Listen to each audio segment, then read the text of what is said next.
58వ అధ్యాయములో 2వ భాగంలో చివరి విషయంలో ఉంటున్నాము. అది చదువుకుంటున్నాము.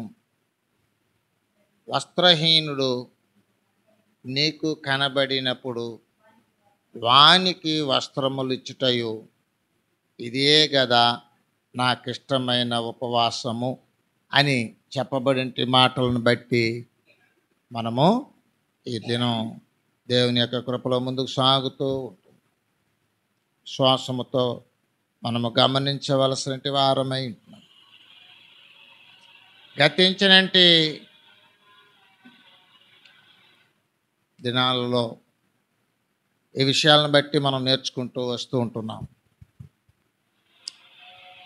దేవుడు బీదల ఎడల తన హృదయములో ప్రత్యేకమైన స్థానం ఏర్పరచుకొని ఉన్నాడు. వారికి సహాయపడడం ఆయన యొక్క హృదయ ఆలోచన. అలాంటి ఆలోచన ప్రతి క్రైస్తవునిలో ఉండాలనేది దేవుని కోరిక.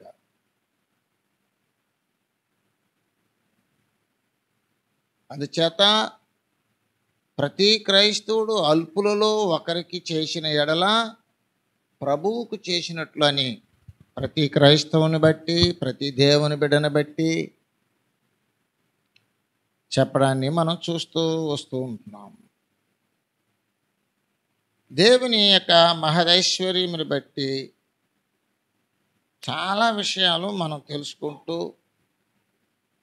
చాలా విషయాలను మనం నేర్చుకుంటూ ముందుకు సాగుతూ ఉంటున్నాం. ఈ ఉపవాస దినాల్లో మరికొంత ఎక్కువగా నేర్చుకుంటూ వస్తున్నాం. అందులోనిది సహాయపడడం. యెషయా గ్రంథం 58వ అధ్యాయములో మొదటి భాగాన్ని మనం చూసాం. అది దేవునికి నచ్చని వాటిని విడిచిపెట్టడం. 1 నుంచి 5 వచనాల వరకు కనిపిస్తాయి. 2వ భాగం 6వ వచనము నుండి 8వ వచనం వరకు దేవునికి నచ్చిన విధముతో ఇతరులకు సహాయపడడం. ఇది ఇతరులకు సహాయపడడం, సహాయం చేయడం అనేది ప్రతి క్రైస్తవుని యొక్క విధి అయ్యినది, చేయవలసిన పని. క్రైస్తవులు, భక్తిపరులు, ప్రార్థనాపరులు, ఆరాధికులు,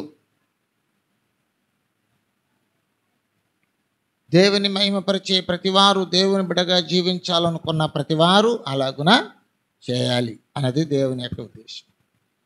కాబట్టి బీదలను, పేదవారిని, దరిద్రులను, దిక్కులేని వారిని, విధవరాండ్లను, తల్లిదండ్రులు లేని వారిని సహాయము కొరకు దేవుని వైపు చూస్తూ ఉంటున్న వారిని బట్టి దేవుడు ప్రత్యేకమైన శ్రద్ధ తీసుకుంటున్నాడు. ఆ శ్రద్ధ కార్యరూపము దాల్చడానికి భూమి మీద ఆయన ఎవరినైతే సందర్శిస్తాడో, ఎవరినైతే ప్రేరేపిస్తాడో, ఎవరికైతే చెబుతాడో, ఎవరైతే ఆయనలో జీవించాలని అనుకుంటున్నారో అటు వారికి ఆ పని ఇస్తున్నాడు. దాన్ని వాళ్ళు చేసి దేవుని దీవెనలు పొందవచ్చు. ఆ క్రమంలో మనము గమనించవలసిన వారమై ఉంటున్నాం. వస్త్రహీనుడు కనబడినప్పుడు వానికి వస్త్రములు ఇవ్వడం. హల్లెలూయా. ఈ సహాయంలో మనం చూసాం. మొదటిది ఏంది? కూడు. ఏంటి? అర్థమయ్యే భాష. కూడు, తర్వాత గుడ్డ, తర్వాత గూడు, తరువాత అక్కరలు. కూడు అంటే నీ ఆహారమును ఆకలి కొనిన వారికి పెట్టడం. గుడ్డ అంటే వస్త్రహీనుడు కనబడినప్పుడు వానికి వస్త్రములు ఇచ్చుట. గూడు అంటే దిక్కులేని వారిని ఇంట చేర్చుకోవడం, వారికి ఆశ్రయం కల్పించడం. సహాయం అంటే రక్త సంబంధి ఇబ్బందుల్లో ఉన్నప్పుడు ముఖం తిప్పుకోకుండా తప్పింపుకోకుండా సహాయపడడం. హల్లెలూయా, హల్లెలూయా. చూసారా, కూడు, గుడ్డ, గూడు, ఇంకా అవసరతలు తీర్చడం. ఈ ఈ సహాయపడడం అనే రెండవ భాగంలో ఈ 4 ఉన్నాయి.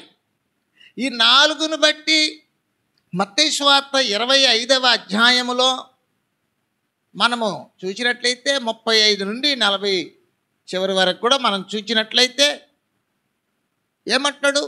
నేను ఆకలి ఇంటిని నీవు నాకు అన్నము పెట్టలేదు, నేను పరదేశిన ఇంటిని నీవు నన్ను చేర్చుకొనలేదు, నేను వస్త్రహీనుడినై ఇంటిని నీవు నాకు బట్టలు వస్త్రములు ఇవ్వలేదు, నేను రోగినై ఇంటిని చెరసాలలో ఉంటిని నువ్వు నన్ను పరామర్శించలేదు. హల్లెలూయా. ఈ 4 ఉంటాయి ఇక్కడ. ప్రతి క్రైస్తవుడు చేయవలసిన పని, ప్రతి ఉపవాస ప్రార్థనా పరుడు చేయవలసిన పని, ప్రతి భక్తి పరుడు చేయవలసిన పని.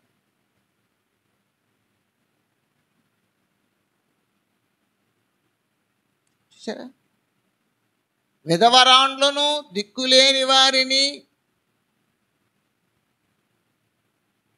వారి ఇబ్బందులలో పరామర్శించుటయు, ఇహలోక మాలిన్యము తనకు అంటుకోకుండా తన్ను తాను కాపాడుకొనుటయే పవిత్రమైన భక్తి అని యాకోబు 1:26-27లో చెప్పబడి ఉన్నది.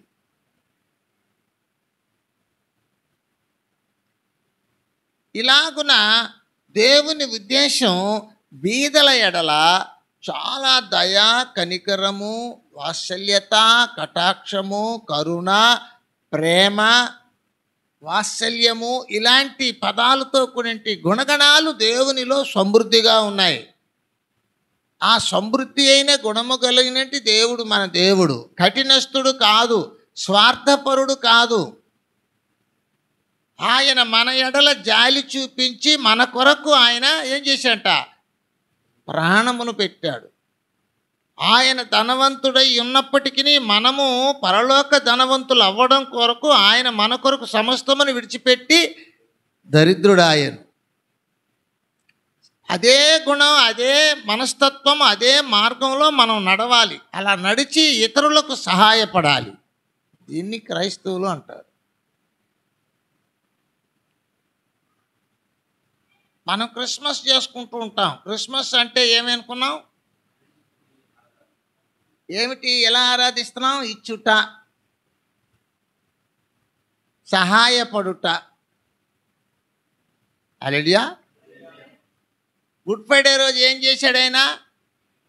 పాపుల కొరకు తన ప్రాణము పెట్టాడు. క్రీస్తు యుక్త కాలమున భక్తిహీనుల కొరకు చనిపోయెను. భక్తిహీనుల కొరకు తన ప్రాణము పెట్టెను. ప్రాణము పెట్టి వారిని నరకంలో నుంచి తప్పించడానికి సహాయపడెను. ఆయన మన ప్రాణములను కాపాడాడు. మనము ఇతరుల యొక్క అవసరతలకు సహాయపడితే చాలు. ఆయన ప్రాణం పెట్టాడు, మనం ప్రాణం పెట్టవలసిన అవసరం లేదు. ప్రభు మాటను అనుసరిస్తే చాలు. దీనిని నిజమైన దేవునికి ఇష్టమైన ఉపవాసమనియో, దేవునికి నచ్చే ఆరాధననియో, విశ్వాసముతో కూడిన ప్రార్థన అనియో, నిజమైన క్రైస్తవులనియో, దేవుని బిడ్డలనియో చెప్పుతూ ఉన్నది వాక్యం. అలా చేసేవాళ్ళని బట్టి. అంతేగాని మా సమయాలు ఎంచుకొని ఆ సమయాల వరకు ఆహారం భుజించకుండా గదిలో ఉండి ఒట్టి ప్రార్థన చేసుకుంటేనే సరిపోతుందని అనుకోకూడదు. ప్రార్థన చేసుకోవాలి. ఉపవాసాలు, ఆహారం విడిచిపెట్టి కూడా ఉపవాస ప్రార్థన చేసుకోవడం తప్పులేదు. కానీ అక్కడి వరకే సరిపోదు, ఇవన్నీ చేయాలి. హల్లెలూయా, హల్లెలూయా. కానుకలు ఇచ్చేస్తే సరిపోదు, ఇంకేం చేయాలి? దశమ భాగాలు ఇచ్చేస్తే సరిపోదు. 23 మత్తయి సువార్త చదువును.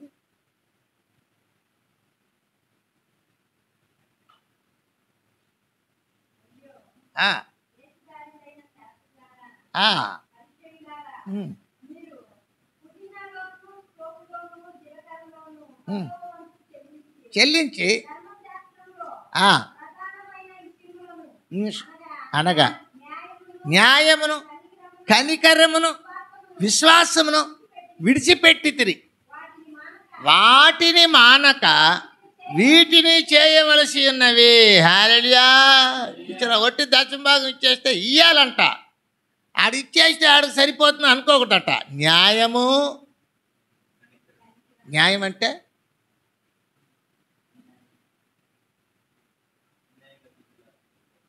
న్యాయం అంటే చెప్పండి.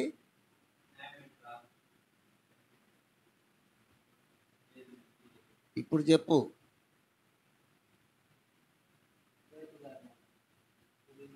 ఒకటి 16 యెషయా గ్రంథం.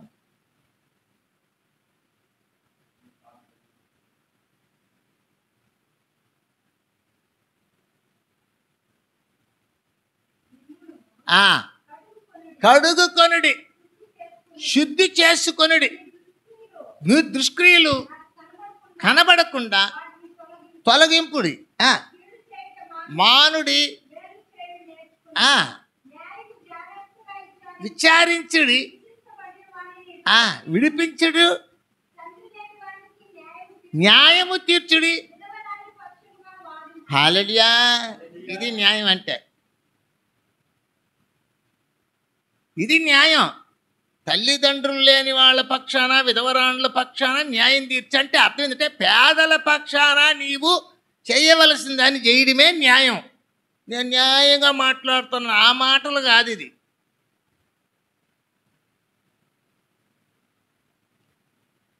కనికరం అంటే ఏంటి? 82 కీర్తన 3-4.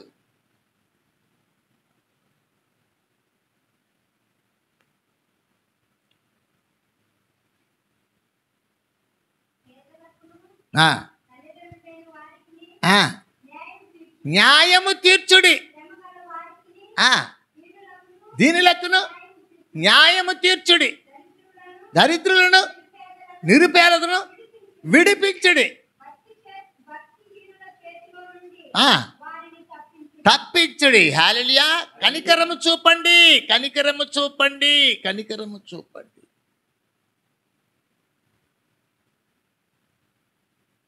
జకర్యా గ్రంథము 7వ అధ్యాయము 9వ వచనంలోకి వెళ్దాం. ఏం చెప్తున్నారో ఉపవాస ప్రార్థనా పరులకు ఏం చెప్తున్నారో చూద్దాం.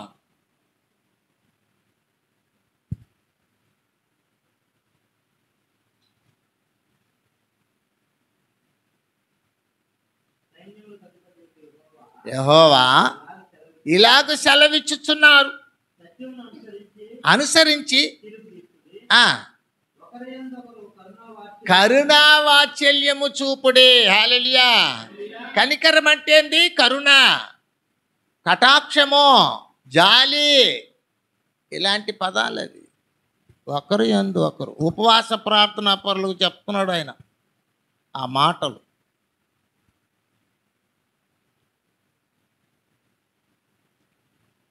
కాబట్టి మనం చదువుకున్నాం.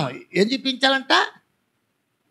పుదీనాలోను, సోపులోను, జీలకర్రలోను 10వ వంతును చెల్లించి ధర్మశాస్త్రములో ప్రధానమైన ఆజ్ఞలను మీరు విడిచిపెడుతున్నారు. కాబట్టి దశమ భాగములు చెల్లిస్తూ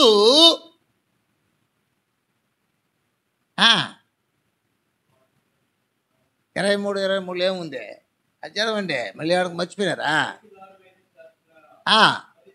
సరుసైలారా, పుదీనాలోను, సోపులోను, జీలకర్రలోను చెల్లించి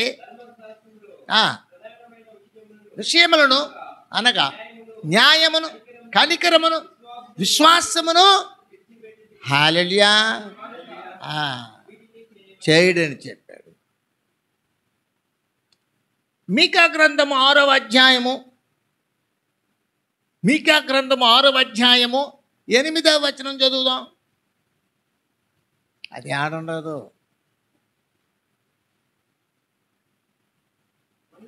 మనుష్యుడా, ఏది ఉత్తమమో తెలియజేయబడినది న్యాయముగా నడుచుకుంటూ కనికరమును ప్రేమించుట, దీన మనసు కలిగి ఏ దేవుని ఎదుట ప్రవర్తించుటయో ఇంతే కదా నేను నిన్ను అడుగుచున్నాను.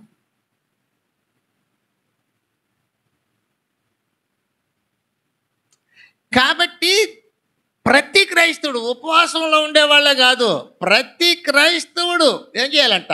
2 అంగీలు గలవారు లేని వారికి ఇవ్వాలి. 3 లూకా 3:11 చెప్తున్నాడు. ఆహారము లేని వారికి అలాగే చేయాలి. 2 అంగీలు గలవాడు అంట, 2 ఉంటేనే చాలంట. అలెలుయా. మన జయమ్మ వాళ్ళ ఇంట్లో చూసినట్టే అట్నే పేర్చి పెట్టేసి ఉంటుంది డ్రెస్సులు.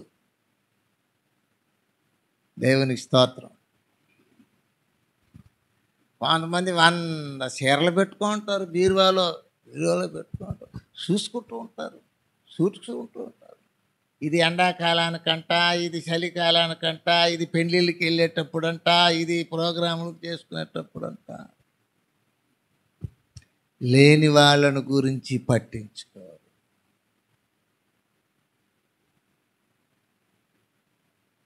వస్త్రహీనులు కనబడినప్పుడు వాళ్ళకి ఇచ్చి పుణ్యం సంపాదించుకొని దేవుని ఎదుట న్యాయముగా ప్రవర్తిస్తున్నారు అనే దాన్ని నిరూపించుకోరు.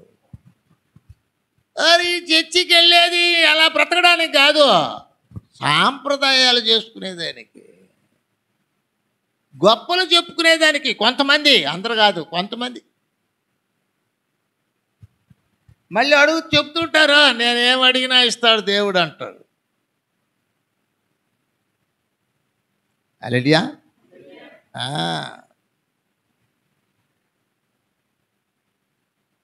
దేవుని ఎదుట మనం ఎట్లుండాలంట? అలా నడుచుకోవాలి, న్యాయముగా నడుచుకోవాలి. న్యాయం అనేదాన్ని చెప్పినాను. న్యాయం అంటే ఏంటంటే ఇదే, విధవరాలి పక్షమున దిక్కులేని వారికి సహాయపడడం దేవుడు చూపిన న్యాయం. అది న్యాయం. నీవు తినే దాంట్లో కొంత పక్కన వాళ్ళకి ఇవ్వడం. పక్కన వాళ్ళంటే బంధువులకు కాదు, మనవాళ్ళు పక్కన వాళ్ళకి ఇమ్మన్నారనే మనవాళ్ళకి. హల్లెలూయా. దిక్కులేని వస్త్రహీనులకు వస్త్రాలు ఇవ్వమంటే మనవాళ్ళు ఏం చేశారు? చచ్చిన వాళ్ళు ఎదురుగా పెట్టి వాళ్ళే కట్టుకుంటారు. ఏమంటే మా నాయనకి పెట్టినాను గుడ్డలు, మా అమ్మకు పెట్టినాను గుడ్డలు, మా అత్తకు పెట్టినా, మా మామకు పెట్టినా అని అంటుంటారు. వాళ్ళు ఏమైనా చుట్టుకునేదానికి వాళ్ళకి శరీరం ఉందా?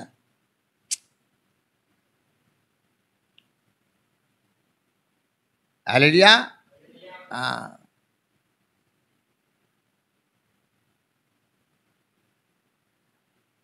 ఇలాంటి మనస్తత్వం రావాలంటే కొన్ని విషయాలు ఉన్నాయి. వాళ్ళ మనసులో కొన్ని విషయాలు దేవుని ఎదుట సరిగ్గా ఉండాలి. అప్పుడు మాత్రమే ఇలాంటివన్నీ కరెక్ట్గా చేయగలరు. పైపెచ్చు ఇలాగ చేసే మనస్తత్వం ఉండదు. కానీ బీదలుగా, పేదవాళ్ళుగా, దిక్కులేని వాళ్ళుగా, వస్త్రహీనులుగా కనిపించినప్పుడు వాళ్ళని గురించి చులకనగా మాట్లాడేది కూడా కొంతమంది జీవితంలో కనిపిస్తూ ఉంటుంది. చులకనగా మాట్లాడు, వాళ్ళు గతి లేని వాళ్ళు, వాళ్ళు పేదవాళ్ళు, వాళ్ళకి ఏముండదని మాట్లాడతారు. ఇట్లాగూ చెప్పుకుంటూ ఉంటారు. అది వాళ్ళ గర్వస్థితిని వాళ్ళే కనుపరుచుకుంటున్నాడు దేవుని దృష్టిలో. నీకు ఏదైనా కలిగి ఉంటే తృప్తిగా తిను, మంచిగా ఉండు, హ్యాపీగా దేవుని స్తుతించు. దేవుడు నీకు ఇచ్చిన ఆ స్థితిని బట్టి నువ్వు దేవుని మహిమపరచు.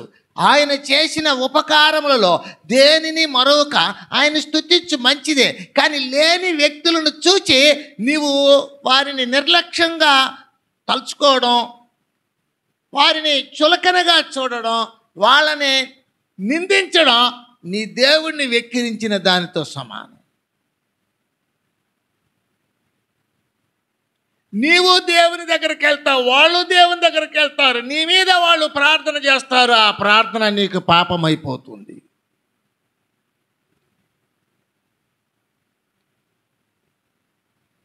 ధర్మశాస్త్రంలో ఓ మాట చెప్పబడుతుంది. నిర్గమాకాండం 22వ అధ్యాయం 26, 27 వచనాలలో ఓ మాట చెప్తున్నారు. మోషే గారు ఏం చెప్తున్నారు చూద్దాం.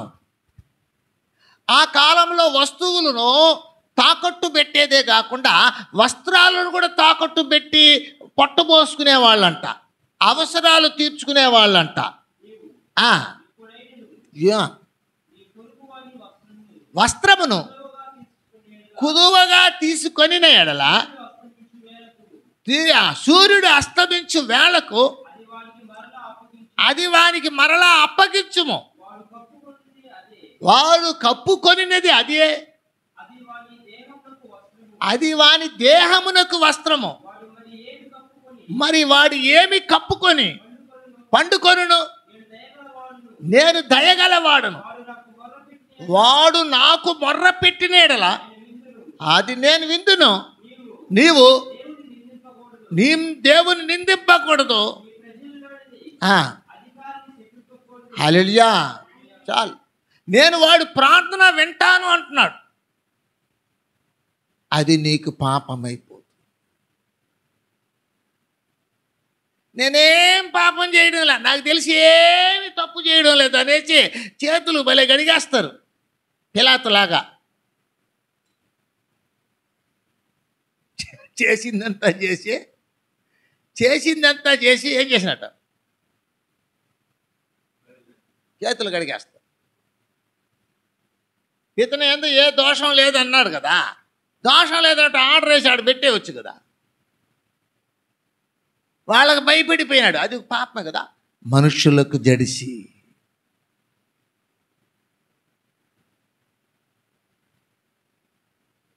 మనుషులను సంతోష పెట్టగోరి మనుషులను నమ్ముకొని. హల్లెలూయా. సౌలు మనుషులకు జడిసి ఏం చేసినాడా? దేవునికి విరుద్ధమైన పని చేసి సీటు బాంగొట్టుకున్నాడు.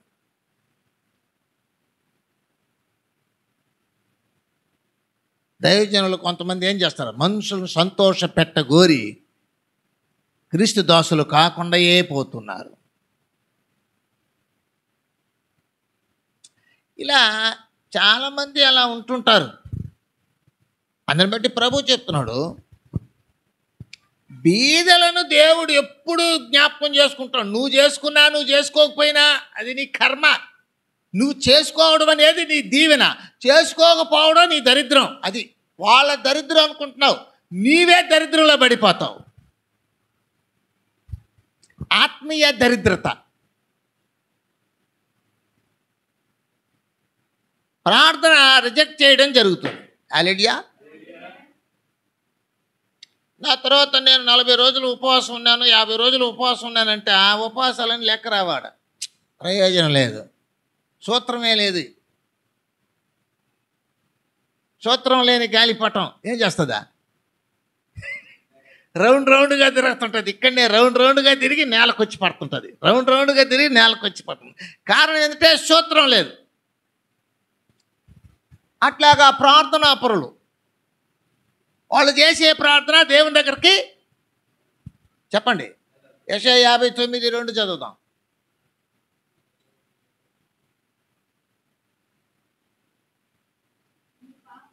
మీ పాపములు ఆయన ముఖమును మీకు మరుగుపరుచుచున్నవి గనుక ఆలకింపకున్నాడు. ఏమిటి పాపము?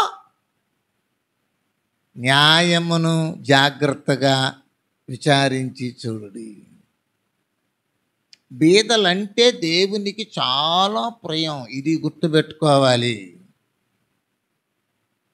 శాంతా క్లాస్ దగ్గర ఒక మూట ఉండాలి. ఏమిటా మూట? ఎవరైనా శాంతా క్లాస్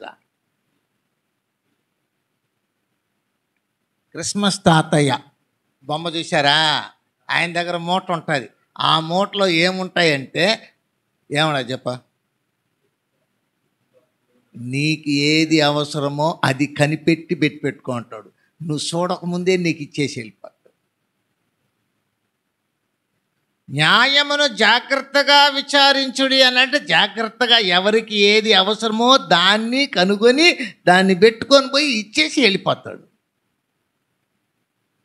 అందుకే ఆయన బొమ్మ వేసుకొని తిరుగుతున్నారు. దాన్ని కొంతమంది ఎద్దేవా చేస్తుంటారు. చేతగాని దద్దమ్మలు, సహాయపడలేని వాళ్ళు. ఆయన ఎవరు, ఆయన్ని తీసుకొచ్చి పెడతారంటారు. ఒక్కొక్కరికి ఒక్కొక్క చరిత్ర ఉంటుంది. వాళ్ళ జీవితంలో మంచి చేసి ఉంటారు, వాటిని గుర్తు చేసుకుంటూ ఉంటారు. హల్లెలూయా. అందుచేత న్యాయమును జాగ్రత్తగా విచారించి ఏం చేయంట ప్రతి క్రైస్తవులు ఏమిటి న్యాయము అని అంటే ఇది. అంతేగాని దశమ భాగాలు ఇచ్చేసినాము, ఆడికి అయిపోయింది, ఇంకా మనం ఏం చేయాల్సిన అవసరంలా. ఎంత చేస్తే దేవుని రాజ్యానికి వెళ్ళగలుగుతావు? ఎంత చేయాలి చెప్పు. ఒక ఆయన అంటున్నాడు, మేము దశమ భాగాలంతా ఇవ్వండి, ఎందుకు ఆడ వచ్చి పడేదే ఎల్లగా ఉండదు, ఆయన ఏం చేసుకుంటాడట. ఎవరేం చేసుకుంటాడా? ఒక ఆయన అంటున్నాడు దశమ భాగాలు ఇవ్వాలని, కానుకలు ఇవ్వాలని బైబిల్లోనే లేదు అనేసినాడట ఒక పాస్టర్.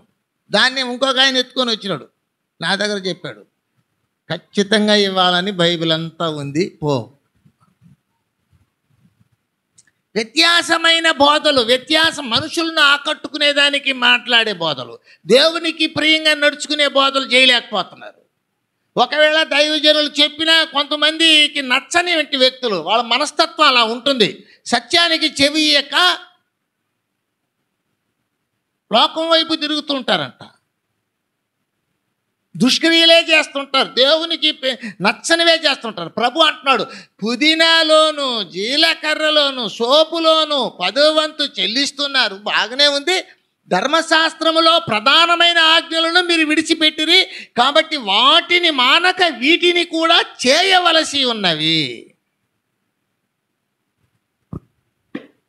ఈ న్యాయంలో ఏముంది తెలిసినా? ఏది న్యాయమా? బీదలకి, విధవరాళ్లకు, దిక్కులేని వాళ్ళకి, అవసరతలో ఉన్న వాళ్ళకి సహాయపడమే న్యాయం. అందుకే చెప్పాడు, ఎవడైనా నీ దగ్గర తన కప్పుకునే వస్త్రాన్ని తాకట్టు పెట్టి ఉన్నా కూడా వాడి మీద దయ కనికరము చూపి ఏం చేయాలంట, సాయంత్రానికంతా వాడికి ఇచ్చేసేయి నువ్వు. అప్పుడు నేను ఇచ్చిండబ్బా ఆయన అడుగు. ఆయన అడిగితే చెప్పాడు కదా, ఆయన చేస్తాడు నీకు. హల్లెలూయా, హల్లెలూయా.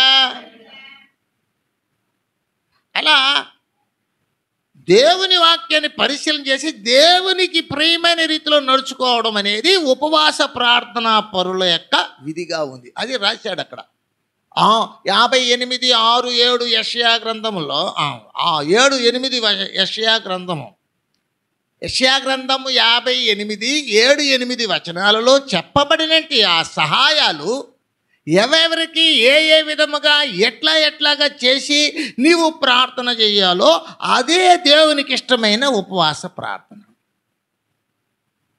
అది చేయకుండా ఊరకనే ఆహారాన్ని విడిచిపెట్టి ప్రార్థన చేసుకుంటూ ఉంటే, మత్తయి సువార్త 6వ అధ్యాయంలో ప్రభు చెప్పాడు, నీవు ఉపవాసము చేయనప్పుడు ఏంటి నీ తలంటుకొని నీవు ఏం చేయాలంట,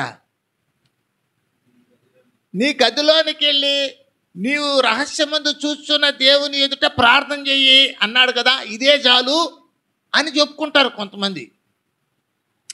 ఆ సందర్భం అక్కడ పరిశీలన ప్రార్థనల గురించి చెప్పుకుంటూ అలా కాదు ఇలా చెయ్యి అన్నాడు. ఆ సందర్భం అంతే, ఫుల్ డీటెయిల్స్ ఇక్కడ ఉంది. ఆజ్ఞల వెంబడి ఆజ్ఞ, సూత్రం వెంబడి సూత్రం, కొంత అచ్చట కొంత ఇచ్చట ఉంది, ఆయన అర్థం చేసుకో అంటున్నాడు యెషయా గ్రంథంలో. అన్నీ ఒకే దగ్గర ఉండవు, సందర్భాలను బట్టి మాట్లాడుకుంటూ వెళ్ళిపోతుంటారు. సందర్భాన్ని బట్టి ఆ చట్టాన్ని మనం తీసుకోవాలి. కాబట్టి ఏం చేయాలంటే బీదలను జ్ఞాపకం చేసుకో. పరిశుద్ధుడైన పౌలు ప్రేమను గురించి చెప్పాడు. ప్రేమను గురించి చెబుతూ బీదల విషయంలో ఆయన శ్రద్ధ తీసుకుంటున్నాడు. ఆయన నమ్ముకున్న యేసయ్య బీదలంటే బహుప్రియుడు అని చెప్పి అర్థం చేసుకొని బీదల మధ్య నేను సేవ చేస్తాను సెలెక్ట్ చేసుకున్నాడు ఆయన. అలెలుయా. నాకు కూడా అదే ఇచ్చినాడు దేవుడు, బీదల మధ్య సేవ చేయనైనా అన్నాడు. నేను అప్పటి నుంచి అలాగే చేసుకుంటూ వస్తున్నా. పైపెచ్చు మనం చెప్పే మాటలు, దేవుని వాక్యాలు కొంతమందికి బాగా ధనం ఉండే వాళ్ళకి, సౌకర్యాలు ఉండే వాళ్ళకి నచ్చవు. అవన్నీ విడిచిపెట్టాలని చెప్తుంటాం కదా, కాబట్టి నచ్చవు వాళ్ళకి. పౌలు గారు గలతీ పత్రిక 2వ అధ్యాయము 10వ వచనంలో ఆయన ఎక్కడ మరి సేవ చేయడానికి తీర్మానం తీసుకున్నాడో చూడండి. గలతీ పత్రిక 2వ అధ్యాయము 10వ వచనం. మేము బీదలను జ్ఞాపకము చేసుకొనవలనని ఆ కోరిరి చేయుటకు. హల్లెలూయా. బీదల మధ్య వెళ్ళి సేవ చేయడానికి అపోస్తులు పౌలును కోరినారంట. యేసు ప్రభు శిష్యులు పౌలు గారికి ఏమనంటే, నువ్వు బీదల మధ్య వెళ్ళి సేవ చేయాలి. వాళ్ళు చెప్పారు ఈయనకి, ఎందుకంటే ఈయన బాగా ఉన్నతమైన జీవితాన్ని జీవించిన ఆయన, సౌకర్యపు జీవితాన్ని అనుభవించిన ఆయన. హల్లెలూయా. కాబట్టి ఈయనకి వాళ్ళు ఏమి టెస్ట్ పెట్టారంటే, లేదా ఏ బాధ్యత ఇచ్చినారంటే, బీదల మధ్య నువ్వు వెళ్ళి సేవ చేయాలి అన్నాడు.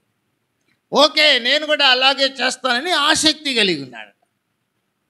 చూడు, సాటి దైవజనులుగా ముందుగా దేవునికి పరిచయమైనటి ఆది అపోస్తులు చెప్పినటి మాటలకు ఆయన ఇష్టపడి, అలాగే నేను బీదల మధ్య నేను సేవ చేస్తానని ఆయన కూడా ఆసక్తి కనపరిచినాడట. హల్లెలూయా. డైరెక్ట్గా ప్రభువే చెప్తే మనం ఏం చేయాలి? బీదల మధ్య సేవ చేయడం అంటే మన జీవితంలో అంతా లాసే. మనకు ఏదేది ఉందో అంతా లాస్ అయిపోతుంది.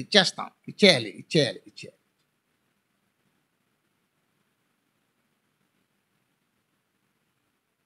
యేసయ్య అన్నీ ఇచ్చేశారు, ప్రాణంతో సహా ఇచ్చేశాడు, ఏమీ మిగిల్చుకోలేదు. ఎందుకు ఇలా చేయాలంటే ప్రభు రాజ్యంలో నువ్వు చేరాలని, పవిత్రంగా జీవించడానికి. లోకంలో ఉన్న వ్యక్తుల మధ్య ప్రత్యేకమైన జీవితాన్ని నువ్వు జీవిస్తున్నావు. నీ ప్రభువు చెప్పిన సూత్రాన్ని నువ్వు పాటిస్తున్నావు.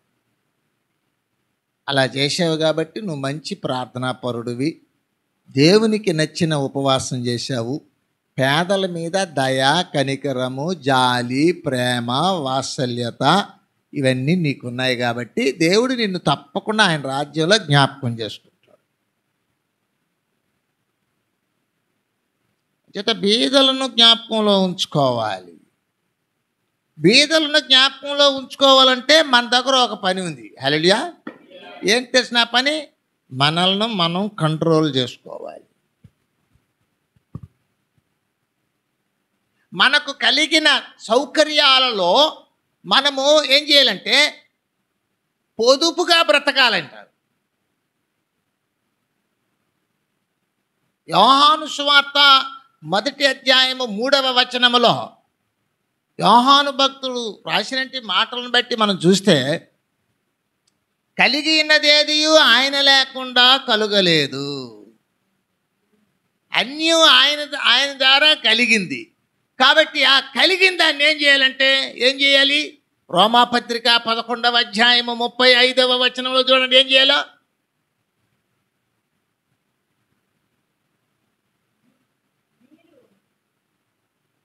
పదకొండు 35.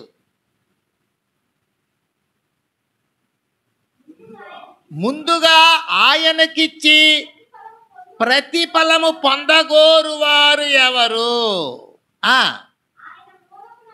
ఆయన మూలమునను, ఆయన ద్వారాను, ఆయన నిమిత్తమును సమస్తము కలిగినవి. హల్లెలూయా. ఆయన ద్వారా నీకు వచ్చింది, ఆయన మూలంగా వచ్చింది, ఆయన కొరకు నీకు ఇచ్చాడు. ఆయన మాట కొరకు వాడబడ్డానికి నీకు సౌకర్యాన్ని ఇచ్చాడు. నువ్వు తినేసి నీ భార్య బిడ్డలు, నీ కుటుంబీకులు నువ్వు గొప్పలు చెప్పుకునేదానికి కాదు ఆయన నీకు ఇచ్చింది. నా కష్టం, నా ఇష్టం, నేను తింటా, త్రాగుతా, నేను దాచిపెట్టుకుంటా, అన్నీ సంపాదించి పెట్టేసిన మా బిడ్డలకు ఏమీ తక్కువ లేదని రక్షణను తక్కువ చేస్తారు. అన్నీ ఆయన కొరకు వెచ్చించడానికి ప్రభు నీకు ఇచ్చాడు. నీ చేతిలో ఇచ్చి ఖర్చు పెట్టమన్నాడు. హల్లెలూయా, హల్లెలూయా. గృహ నిర్వాహకత్వం, నీ కుటుంబాన్ని మెయింటైన్ చేయడానికి నీవు నీ కుమారుడికి నువ్వు బాధ్యత ఇచ్చావు. వచ్చిన కుటుంబానికి వచ్చిన వనరులన్నింటినీ, ఆర్థికమైన వనరులన్నింటినీ తెచ్చి నీ కుమారుడు దగ్గర ఇచ్చి మెయింటైన్ చేయమన్నావు. మెయింటైన్ చేయకుండా ఆయన తినేస్తున్నాడు అనుకో, చెప్పు, కొట్టి పెరుక్కొని నువ్వు సరిగ్గా లేదు, నువ్వు అత్తను తినేసి నాశనం చేస్తున్నావు, ఒక్క పని కూడా జరగలేదు, అంతా నిలిచిపోయినాయి పనులన్నీ అని చెప్పి ఏం చేస్తారా? ఆ పదవిలో వచ్చి తీసేస్తారు. అవునా కాదా? ఒకవేళ మీ ఆయన అనుకో నీ దగ్గర డబ్బులు తెచ్చి ఇస్తున్నాడు అనుకో, నువ్వు సరిగ్గా మెయింటైన్ చేసి లెక్క ఒప్పచెప్పలేదు అనుకో, నువ్వు వేస్ట్, నువ్వు ఏమారిపోయినావో ఏదో చెప్పేస్తాడు, అందరికి ఇచ్చేస్తున్నావు, అమాయకమైన దానివి, అట్టా ఇట్టా అని చెప్పి మొత్తానికి నీ దగ్గర ఉండే పవర్ పెరిగేదానికే చూస్తాడు ఆయన. అలా దేవుడు అన్నిటినీ నీకు ఇచ్చి, నిన్ను ఇచ్చి ఆ బీదలకు ఇవ్వు, దేవునికి ఇవ్వు, పరిచర్యకి ఇవ్వు, దీన్ని ఇలా చేయి, దాన్ని అలా చెయ్యి అని వాక్యాలు నీ చేతికి ఇచ్చి నీకు సమృద్ధిని ఇచ్చి నీకు ఇస్తే నువ్వు అన్నీ దోచుకొని నీ దగ్గర పెట్టుకొని నువ్వు ఏ పని చేయలేదంటే ఆయన నామము మహిమపరచబడడం లేదు, దూషణకు గురి చేస్తుండవు. ఇచ్చిన దాన్ని తిరిగి తీసుకునేస్తాడు. నీ దగ్గరుండే దీపాన్ని నేను తీసేస్తాను అని ఎక్కడ చెప్పాడు? ప్రకటన 3వ అధ్యాయం 2వ అధ్యాయంలో చెప్పాడు. 2వ అధ్యాయంలో. అందుచేత ఈ మెయింటెనెన్స్ విషయంలో చాలా బహు జాగ్రత్తగా ఉండాలి. నీకు ఇచ్చిన దాంట్లో నుంచి ప్రభు అన్నాడు బీదలకు సహాయపడు అన్నాడు. అప్పుడే నువ్వు నిజమైన దేవుని బిడ్డవు, అప్పుడే నిజమైన భక్తిపరుడివి, ఉపవాస ప్రార్థనా పరుడివి అని చెప్తున్నాడు. డైరెక్ట్గా చెప్తున్నాడు ఆయన. అవన్నీ తెరిచి బైబిల్ను చూస్తే తెలుస్తుంది. అలా కాకుండా నీవు విలువ కలిగినట్టు జీవితాన్ని జీవించాలని అనుకుంటే నువ్వేది చేయలేవు. యాకోబు రాసిన పత్రిక 2వ అధ్యాయము 2వ వచనంలోకి వెళ్దాం.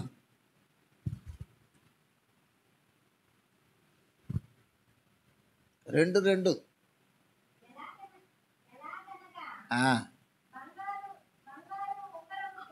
బంగారు ఉంగరము పెట్టుకొని ప్రశస్త వస్త్రములు ధరించుకొనిన ఒకడు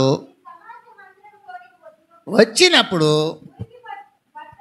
మురికి బట్టలు కట్టుకొనిన దరిద్రులను, హల్లెలూయా, చాలు, వీళ్ళు విలువ కలిగిన వస్త్రాలు కట్టుకున్నారు, వీళ్ళు మురికి గట్టలు బట్టలు లేమిడి కట్టుకున్నారు. అప్పుడు సంఘములో భేదం వచ్చేసింది. ఈ కాన్వెంట్లకు ఎందుకు యూనిఫామ్ పెడతారా? ఈ కంపెనీల్లో ఎందుకు యూనిఫామ్ పెడతారా? ఒకటి ఆ కంపెనీకి సంబంధించిన వాళ్ళు అనేదానికి, రెండవది అందరూ ఒకేలాగా ఉన్నారు అనేదానికి.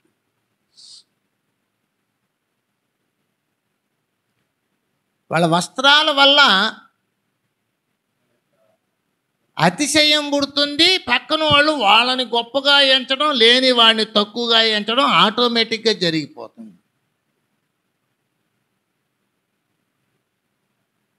అందుకోసం నీ మెయింటెనెన్స్ ఏం చేయాలి? తగ్గించాలి. విలువ కలిగిన వాటిని కోరకుండా నువ్వెట్లంట సామాన్యమైన రీతిలో బ్రతకడం నేర్చుకోగలిగితే అప్పుడు మిగులుతుంది. అప్పుడు అందులో నుంచి నీవు పేదవాడికి చేయవచ్చు. నీ 10,000 జీతానికే 50,000 రూపాయల జీతగాళ్ళు మెయింటెనెన్స్ లాగా చేయాలనుకుంటా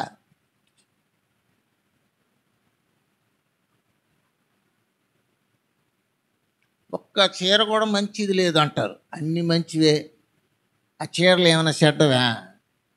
ఒక్క చీర కూడా మంచిది లేదు అంటారు. ఈసారి ఎట్టయినా పట్టు చీర కొంటాడు. పట్టు ముఖమే తెలియదు వీళ్ళకి. అసలు ఒరిజినల్ పట్టు ఎట్టుంటుందో తెలియదు వీళ్ళకి. వాడు అంగిటోడు ఇది పట్టు, అది గిట్టు, అది ఫుల్ ఆయిల్, హాఫ్ ఆయిల్, అది ఇది చెప్పేసినాడంటే వీళ్ళు నమ్మేసి డబ్బులంతా ఇచ్చేసి వచ్చేస్తాడు. వాడు ఒక ఇది పెడతాడు, ఇది పెట్రోల్ వాష్ చేయాల్సిన క్లాత్ అని వేస్తాడు. పెట్రోల్ వాష్ నువ్వు చేస్తావా? ఇది బండ మీద కొట్టకూడదు అంటాడు. బండ మీద కొట్టకుండా ఉతుకుతావా? ఇప్పుడు దీనికి ఈ చీర కోసం నువ్వేం చేయాలంటే వాషింగ్ మిషన్లోనే వేయాలంటావు. కాబట్టి వాషింగ్ మిషన్ కొంటావు. లేని అమ్మకి అంటనమాట. హల్లెలూయా. కాబట్టి ఇలాగంతా కూడా వెళ్ళి డబ్బులన్నీ తగలెట్టి పుణ్యకార్యాలకి సున్నబెట్టి దీవెనలు కోల్పోయి ప్రభు కోపం పుట్టించి ఉన్న నెమ్మది జీవితాన్ని కోల్పోతున్నారు. చాలామంది అలాగే చేస్తున్నారు. వాళ్ళ డిగ్నిటీకి తగ్గట్టుగా జీవించాలనుకుంటారు. హల్లెలూయా. గొప్ప గొప్ప వాళ్ళని చూడేవా సాదా సీదాగానే ఉంటారు. అట్టి సాదా సీదా వస్త్రాలు వేసుకొని పోతుంటారు. హల్లెలూయా. అందుకే మన ప్రభు తెల్లని వస్త్రాలు ధరించుకోండి అని కోడ్ ఇస్తే మన వాళ్ళు ఏం చేస్తారు? తెల్లని మొండమోపలాగా ఉంటుంది ఆ చీర కట్టుకొని పోతే. మింగ మెతుకులేదంట, మీసాలకు సంపంగి నూనె అంట. అలాగే నెమ్మదిగా బతికేదానికి లేదు, వగలేదు. వస్త్రాలలో, నగలలో, ఆ సౌకర్యాలలో జనాలను బేల్పించవచ్చు. కానీ యేసు ప్రభు ఏమారిపోడు. ఆయన మోసపోకుడి, దేవుడు వెక్కిరింపబడడు. మనుష్యుడు ఏమి విత్తుతాడో అదే కోస్తాడు. న్యాయమును, కనికరమును, ప్రేమను వెంటాడు. ఇంతే కదా నిన్ను అడుగుచున్నాడు దేవుడు అంటున్నాడు మీకా గ్రంథం 6వ అధ్యాయం 8వ వచనంలో. ఇవి తెలుసుకోకుండా మనం ఉపవాస ప్రార్థనలు 40 రోజులు అంట. మంచిది, 40 రోజులు 50 రోజులు కూడా చేయి, 3 నెలలు కూడా చేయి, ఎవరు వద్దన్నారు? కానీ ప్రభువుకు నచ్చినట్టుగా చేయి, నీకు ప్రయోజనం. ప్రభువుకు నచ్చే విషయాలను పర్టికులర్గా చెప్పేశాడు. ఏంటది? Helping nature. Hallelujah, hallelujah. సహాయపడే మనస్తత్వం, కనికరము చూపే వ్యక్తులకే అది. కఠినమైన వ్యక్తులకు రాదు, స్వార్థపరులకు రాదు. ఎంతున్నా దోషి ఇంట్లో పెట్టుకుంటారు, బయట మాత్రం దేవునికి విరుద్ధమైన మనస్తత్వాన్ని ప్రదర్శిస్తుంటారు. ఏం చేయడానికి? చచ్చిపోయేటప్పుడు ఎత్తుకొని పోతారా? ఎత్తుకొని పోరు, వదిలేస్తారని జగమెరిగిన సత్యం. ఎవడు ఎత్తుకొని పోతున్నాడు, ఏమి ఎత్తుకొని పోతున్నారని పక్కన వాళ్ళకు కూడా చెప్తారు.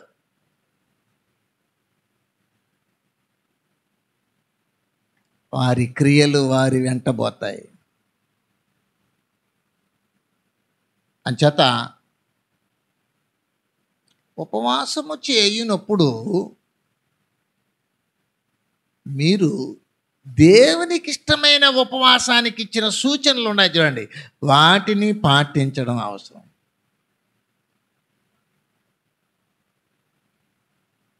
పౌలు గారు ఓ సలహా ఇచ్చారు సంఘానికి.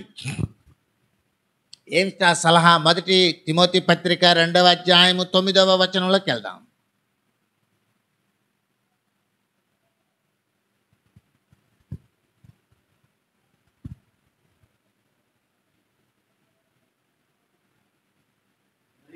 మరియు స్త్రీలను అణకువయు, స్వస్థ బుద్ధియు గలవారయుండి,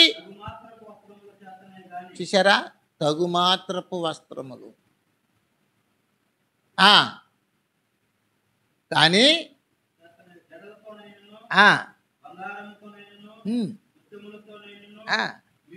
మిగుల వెలగల వస్త్రములతో నేను, చాలు, హల్లెలూయా.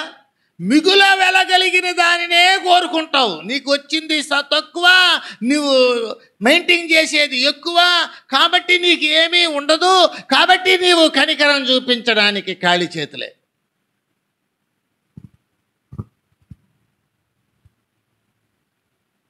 పుణ్యకార్యానికి కొంత దాచిపెట్టాలంట, కొంత ఎత్తి పెట్టాలంట. ఇది దేవుని కార్యం. హల్లెలూయా, హల్లెలూయా. బైబిల్ గ్రంథంలో 3 దశంభాగాలు ఉన్నాయి. ఒక దశంభాగం పేదలకు, ఒక దశంభాగం దైవజనులకి, ఒక దశంభాగం దేవునికి. వాళ్ళు ఎత్తి పెట్టేసేవాళ్ళంట. మిగతాదంతా వీళ్ళకి. ఆ మిగతాదే వీళ్ళకి ఎక్కువైపోతుందంట. హల్లెలూయా. బేదలుండక మానరు, నీ దేశంలో బేదలుండక మానరు, వాళ్ళను కనికరించు అంటున్నాడు యేసు ప్రభు. ఇంకా లోతుగా ఏమనంటే 2 అంగీలు కలిగిన ఒక అంగీ ఇచ్చేయి అంటున్నాడు. ఇంకా లోతుగా ఉంటుంది. పౌలు గారు ఏమన్నారంటే వర్ధిల్లిన కొలది దేవునికి ఇవ్వాలి అన్నాడు. హల్లెలూయా, హల్లెలూయా. ఏడున్నది కొత్త నిబంధనలో? ఏడున్నది అంటే ఏడున్నదో చూపిస్తాను రా. వర్ధిల్లిన కొలది అంటే ఇంక దాచిన బాగలేదు. ఫుల్గా మొత్తం దేవుని కొరకు ఖర్చు పెట్టి దేవుని రాజ్యం సంపాదించుకోవాలి. నీవు విలువ కలిగిన వాటి మీద నీవు దృష్టి పెడితే ఇంకా పేదవానికి సహాయం పడేది, ఇంక దేవుడు దిగి రావాలా. ఒక ఆయన అన్నాడంట, వాళ్ళు దేవుని సేవ కదా చేసేదా, జనాల దగ్గర ఎందుకు కానుక తీసుకునేదా, దేవుడి దగ్గరే కదా తీసుకోవాలి. హల్లెలూయా. అలా చెప్పారంట. వాళ్ళు క్రైస్తవులు అంట. మళ్ళీ వీళ్ళు దేవుని సేవ చేస్తారు, దేవుని దగ్గర కదా తీసుకోవాలి, జనాల దగ్గర ఎందుకు కానుకలు తీసుకునేది. అప్పుడు నా దగ్గరకు వచ్చింది ఆ మేటర్ అన్న. వాడికి దేవుడు అంటేనే తెలియదు, దేవుని విషయాలే తెలియదు. కాబట్టి దేవుని విషయాల్లో తనకు తెలిసినంత మాట్లాడుతున్నాడు. దేవుని మందిరానికి వెళ్ళమను, అక్కడ దైవ సేవకులు విపులంగా చెప్తారు. అప్పుడు అర్థమవుతుంది ఉంటున్న గ్రంథంలో ఏముందనేది. సునాయాసంగా మాట్లాడడానికి అందరూ మాట్లాడతారు. కట్టుబడి మాట్లాడాలనుకునే వాడికి కట్టుదిట్టముతోనే మాట్లాడతాడు.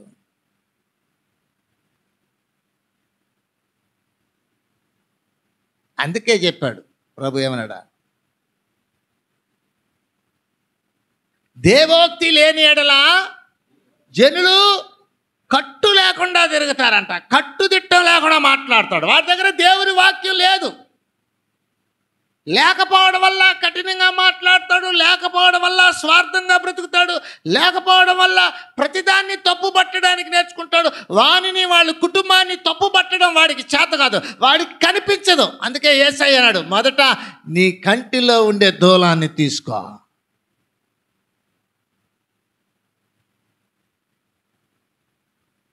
దేవుని యొక్క వాక్యము లేనప్పుడు వాని బ్రతుకు అంతే. పై జీవితంతోనే జీవిస్తుంటాడు. పై జీవితమే వాని భక్తి. 10 మంది మెచ్చేదే వాని భక్తి, కానీ దేవుడు మెచ్చే భక్తిని కొనియాడడానికి వానికి చేత కాదు. అందుచేతనే దేవుని వాక్యంలో ఉన్న విషయాలను లోతుగా పరిశీలన చేయడు. భక్తి చేస్తాడు, ఉపవాసాలు చేస్తాడు, ఏదేదో చేస్తాడు. మొన్న ఒక రోజు అనుకున్నాం, వాడు నీళ్ళు ఇచ్చేసి ఫోటో పట్టుకుంటున్నాడు. హల్లెలూయా. వాడికి చాలా లక్షలు కోట్లు ఉన్నాయి డబ్బు. వాడు ఏం చేస్తుంటే నీళ్లు ఒకరికి ఇచ్చిన దానికి దాన్ని ఫోటో పట్టుకొని దాన్ని ఏం చేస్తుంటే వాట్సాప్లో పంపించేస్తున్నాడు. ఏంటి, నేను చూడు నీళ్ళ దానం చేస్తున్నాను.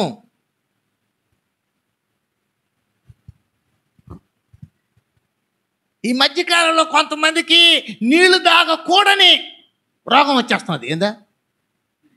డాక్టర్ గారు చెప్తాను, నువ్వు నీళ్ళు ఎక్కువ తాగకూడదు, అదో ఒక్క గుట్టకు తాగాలి, అటు తాగాలి. అదేంటో మనకు తెలియదులే, నేనేం డాక్టర్నా. నీళ్ళు కూడా తాగకూడదంట, నీళ్ళు ఎక్కువ తాగకూడదు, అట్లాంటి రోగాలు వచ్చేసింది అనుకో. అప్పుడు ఈ ఫోటో ఏమైంది? దేవుణ్ణి ఏమరుస్తావా? ఆయన చూస్తుంటున్నాడని తెలీదా? నీకు భయం లేదు, అందుకే వేషధారణ చూపిస్తున్నావు. నీకు కనికరం ఉందా? పేదలు ఉండారని, అక్కర్లో ఉండారని, అవసతుల్లో ఉండారని నువ్వు సహాయపడడానికే కదా దేవుడు నీకు ఇచ్చింది ఆ పని. నువ్వు ఆ పనిని చేయడం లేదే. దేవుడి దగ్గర దొంగిలిస్తున్నవాడు కావా? దొంగలకు దేవుని రాజ్యం ఉండదు. న్యాయము విడిచిపెట్టిన వారికి దేవుని రాజ్యం ఉండదు. నీ సౌకర్యాన్ని తగ్గించుకొని సౌకర్యము లేని వారికి సహాయపడితే నిన్ను పరలోకపు సౌకర్యంలోకి ఆ రాజు తీసుకొని వెళ్తాడు. హల్లెలూయా. అందుకే ఇది శాంతి రాజ్య పరిపాలన. ఆ శాంతి రాజ్యంలో నువ్వు ఒక ప్రజవి. ఆయన కట్టుదిట్టంలో బ్రతకాలి. ఆయన వాక్యాలను అనుసరించి భూమి మీద ఆయన సామ్రాజ్యంలో ఒక వ్యక్తిగా నీవు జీవించి దేవుని రాజ్యం చేరాలి. అందుకే నేను పెట్టింది. మీరు లోక సంబంధులు కారు, లోకములో ఉన్నారు కానీ లోక సంబంధులు కారు. లోకానుసారమైన జీవితాన్ని అలవాటు చేసుకోవడానికి నేను మిమ్మల్ని లోకములోంచి ప్రత్యేకంగా ఏర్పరచుకున్నాను. అంచేత మనకు దయ ఉండాలి, కరుణ ఉండాలి, దాక్షిణ్యం ఉండాలి, కటాక్షం ఉండాలి, ప్రేమ ఉండాలి, వాత్సల్యం ఉండాలి, ఓర్పు ఉండాలి, సహనం ఉండాలి. ఇలాంటి వాటిని సంపాదించి పెట్టుకున్న వాడే క్రీస్తుని వెంబడించేవారు. అది నేర్చుకోవడానికే దేవుని మందిరానికి వెళ్ళాలి. ఆ వెళ్ళే విషయాల్లో మనం నిర్లక్ష్యం చూపిస్తే మనకు అసలు సత్యం తెలియకపోతుంది. అందుచేత మనం బ్రతికేటప్పుడు అలా మంచిగా ఉపయోగపడలేక, వాడబడలేక, నడుచుకోలేక సతికిల పడిపోయే ప్రమాదం ఉంది. అంచేత దేవుని దగ్గరికి వెళ్తూ ఉండాలి, తరచూ వెళ్తూ ఉండాలి, దేవుని మందిరంలోకి వెళ్ళిపోతూ ఉండాలి, నేర్చుకుంటూ ఉండాలి. అవకాశం వచ్చినప్పుడు దాన్ని అందిపుచ్చుకోవాలి, సత్యం తెలుసుకోవాలి, ఉపయోగించాలి, దేవునికి ప్రియంగా ఉండాలి, దేవుడు చెప్పినట్టుగా నడుచుకోవాలి, దేవుని రాజ్యంలోకి చేరడానికి ప్రయత్నించాలి. ఇదిగో ఆయన ఎప్పుడు వస్తాడో తెలియదు, ఆయన వచ్చేటప్పటికి సిద్ధపడి ఉండాలి. సిద్ధపడి ఉండాలంటే ఏంటి అర్థమో? ఇవన్నీ చేసి సిద్ధపడి దేవుని రాజ్యం కొరకు రెడీగా ఉండాలి. ఇదిగో రానే వస్తుంది ఒక సమస్య. ఆ సమస్య వచ్చినప్పుడు నీవు నీ యొక్క జీవితాన్ని దేవుని ఎదుట పరచాలి, చూపించాలి. యెషయా 38:3 హిజ్కియా రాజు చూపిస్తున్నాడు. నీ దృష్టికి ఇష్టముగా సత్యముతో నీకు అనుకూలముగా నేను ఎట్లు నడుచుకుంటునో కృపతో జ్ఞాపకము చేసుకో ప్రభు అని కన్నీళ్లు విడిచిచు హిజ్కియా ప్రార్థింపగా, ప్రవక్త ఆ యొక్క రాజభవంతిలో నడిమిశాలకు వెళ్ళేటప్పటికే తిరిగి దేవుడు ప్రత్యుత్తరం ఇచ్చి వెళ్ళి ఆ హిజ్కియాకు చెప్పు, 15 సంవత్సరాలు ఆయుష్ ఇస్తున్నా, అతని రోగాన్ని బాగు చేస్తా, అతని రాజ్యాన్ని దీవిస్తానని చెప్పమని వెంటనే చెప్పేశాడు. వెంటనే రిప్లై. ఈరోజు చేసి పెట్టేంటి? దేవుని వాక్యపు ఉపవాస ప్రార్థన. రేపు ఒకరోజు నీ ప్రార్థన అవసరాలకి అది ఉపయోగపడాలి. ఆ సంఘంలో అట్ట, ఈ సంఘంలో ఇట్ట, ఈ సంఘంలో ఇట్ట, మా ఊర్లో అట్ట, ఈ ఊర్లో ఇట్ట, వాళ్ళు ఎవరైనా ఏమైనా బాగున్నారా, నేను ఒక్కడనే బాగుండాలా, నేనే చేయాలనా? ఇలాంటివన్నీ చేసుకునే వ్యక్తులకి కఠినస్తులు వాళ్ళు సాకులు చెప్పుకునేవాళ్ళు. వాళ్ళు ఇతర మనుషులను చూసేవాళ్ళే కానీ యేసు వాక్యాలను చూసేవాళ్ళు కాదు.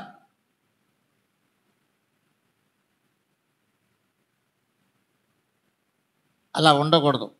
అందుకే యాకోబు పత్రిక యాకోబును ఇంటి వారిని గురించి ఏమంటున్నాడంటే యెషయా 58 వారి పాపములు వారికి తెలియజేయుడి. ఉత్తిత్తి ఉపవాసాలు చేయకూడదు, మంచిగా చేయాలి. హల్లెలూయా.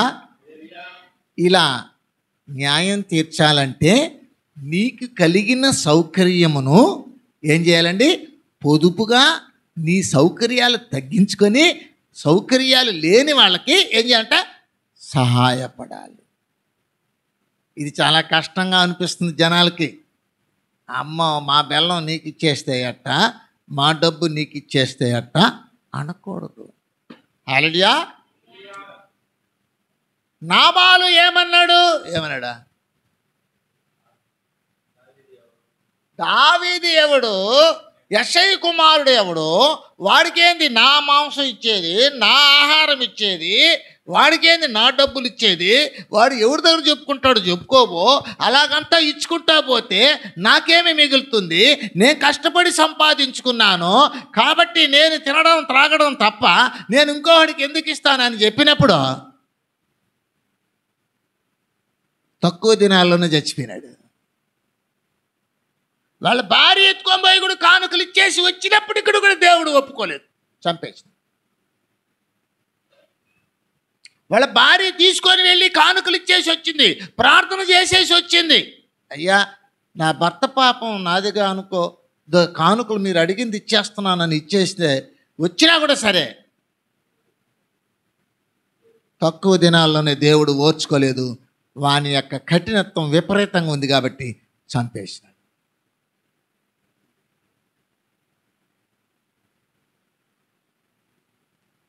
కనికరం కలిగి ఉండాలి.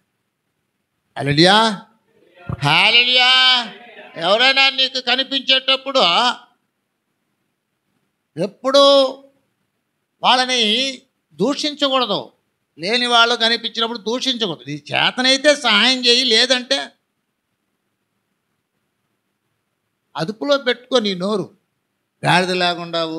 కొంతమంది ఎవరైనా అయ్యా అంటే పాప గాడిద లేకుండావు, పని చేసుకొని సంపాదించుకోకుండా మీ పనే మేలుగా ఉన్నది. 10 మంది దగ్గర 10 రూపాయలు తీసుకుంటే ఒక 5 నిమిషాల్లో 100 రూపాయలు వచ్చేస్తుంది. రోజుకి 1000 రూపాయలు సంపాదిస్తారు. వాళ్ళకి బ్యాంక్ అకౌంట్లు ఉన్నాయి, వాళ్ళకి సెల్ ఫోన్లు చూడు పెద్దవిగా ఉన్నాయి. నిజమే ఉండొచ్చు, అయినా మనం ఇచ్చింది కాదు కదా. హల్లెలూయా. మనల్ని అడిగినారు, నీకు ఇష్టం ఉంటే ఈ, లేదంటే లేదు.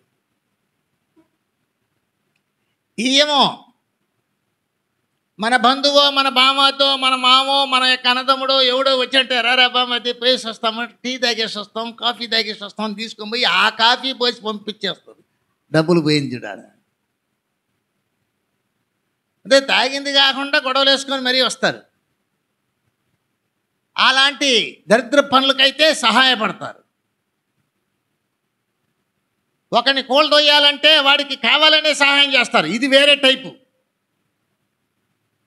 అందుకే అన్నాడు, వాడి ఆహారము మోసపుచ్చు ఆహారములు, ఆ ఆహారానికి ఆశపడబాకని సామెతలు 23లో చెప్పాడు. పలు రకాలుగా ఉన్నారు మోసం చేసేదానికి.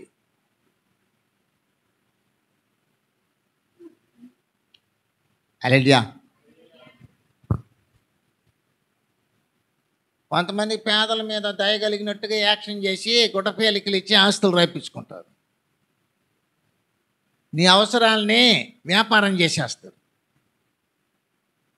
అది దయ కాదు, అది కనికరం కాదు, అది సహాయం కాదు, అది వ్యాపారం. దానికి దేవుడే తీర్పరి. అలా నడుచుకునేదానికి కాదు నిన్ను ప్రభు బిడ్డగా చేసింది. నీ పాపాలను ఆయన రక్తంలో కడిగినాడు. మరలా పాపపు క్రియలు చేసి పవిత్రమైన జీవితాన్ని అనుసరించాలంటే అది కుదరదు. నీ మనసుకు మారు మనసుకు తగిన ఫలములు ఫలించాలి. మారు మనసుకు తగిన ఫలములు ఫలించండి అని లూకాసు వార్త 3వ అధ్యాయము 8వ వచనంలోంచి ఆయన చెప్పుకుంటూ వస్తున్నాడు. యోహాను భక్తుడు బహు జాగ్రత్తగా ఉండడం నేర్చుకోవాలి. కనుక విశ్వసిద్దాం, దేవుని కృపలో ముందుకు సాగుదాం, మంచి ఉపవాస ప్రార్థన చేద్దాం. చేతనైనంత వరకు పేదలకు, దిక్కులేని వారికి, విధవరాండ్లకు, తల్లిదండ్రులు లేని వాళ్ళకి, వస్త్రహీనులకు, రక్త సంబంధులకు సహాయపడదాం. ఆహారం లేని వాళ్ళకి సహాయపడదాం. ఇది మన ప్రభువు చెప్పాడు. దీనికి మనకు నూరంతల ఆశీర్వాదం ఆయన ఇస్తాడు. ఆయన మీద విశ్వాసం కలిగిన వాళ్ళమందరం అలాగ చేయడం మంచిదని ప్రభు వాక్యం ద్వారా మనకు తెలియజేస్తున్నాం. అట్టి కృప కలిగి ముందుకు సాగుదాం. దేవుడు వాక్యం దీవించి ఆశీర్వదించి బలపరిచి కాపాడును గాక. ఆమేన్.